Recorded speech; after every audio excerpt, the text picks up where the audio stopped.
আমাৰ দিছপুৰ থানাই যোৱাকালি এটা খবৰ পাইছে যে APK লিংকৰ জৰিয়তে আপোনাৰ টকা ট্ৰেন্সফাৰ ফ্ৰডুলেণ্টলি টকা ট্ৰেন্সফাৰ কৰা এটা চক্ৰ এটা ইয়াত আছে আৰু সেইটোৰ ওপৰত খবৰটোৰ ওপৰত ভিত্তি কৰি 6জন মানুহক আটক কৰা গৈছে। তাৰে 4জন হৈছে আপোনাৰ এইটো কি কয় ৱেষ্ট বেংগলৰ আৰু 2জন হৈছে কোকৰাঝাৰৰ।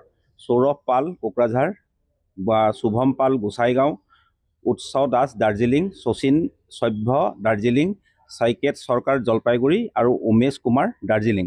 তেওঁলোকে কৰে কি আপোনাৰ টেলিগ্ৰাম আৰু হোৱাটছআপৰ জৰিয়তে APK ফাইলবিলাক তেওঁলোকে লৈ আৰু কনভাৰচেশ্যনো কৰে আৰু তাৰ পাছত ইলিগেল যিবিলাক গেমলিং এপ আছে সেই এপৰ পইচাখিনি তেওঁলোকে এই APK ফাইলৰ জৰিয়তে ট্ৰেন্সফাৰ কৰি পঠাই দিয়ে, যাৰ কাৰণে তেওঁলোকে কমিশ্যন পায়। এতিয়া তেওঁলোকক আমি এৰেষ্ট কৰিছোঁ, আমাৰ কাষ্টডিত ৰাখিছোঁ, আমি কোৰ্টত প্ৰডিউচ কৰিম, তাৰপিছত আমাৰ তদন্তটো আৰম্ভ হয়। আমি তদন্তত বাকী বস্তুবিলাক গম পাম। এতিয়া সদ্যহতে হৈছে কি সিহঁতে ইলিগেলি যিটো মানি ট্ৰেন্সফাৰ কৰে সেইটোৰ লগতে জড়িত হৈ আছে APK ফাইলবিলাক ইউজ কৰি লৈ।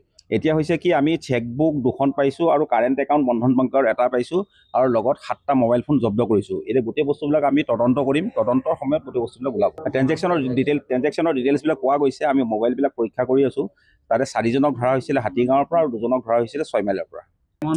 এমাউণ্টবিলাক ডাঙৰেই আছিল।